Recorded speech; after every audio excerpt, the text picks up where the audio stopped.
है दिल का करार खो गया, है दिल का करार खो गया। नमस्कार, आदाब, कैसे हैं आप लोग?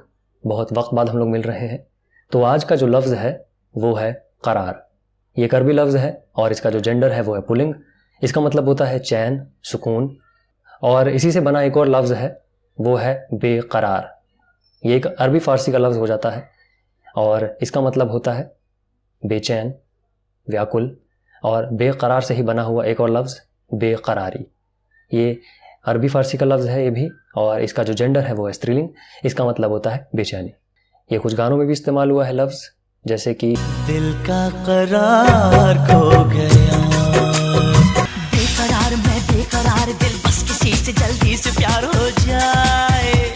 और एक शेर पढ़ता हूँ गुलजार साहब का कि रुके रुके से कदम रुख के बार बार चले, रुके रुके से कदम रुख के बार बार चले, करार दे के तेरे दर से बेकरार चले। तो ये था आज का लफ्ज़ करार, बेकरार और बेकरारी। मैं फिर से मुलाकात करूँगा आपसे अगली वीडियो में। तब तक के लिए ख्याल रखिए।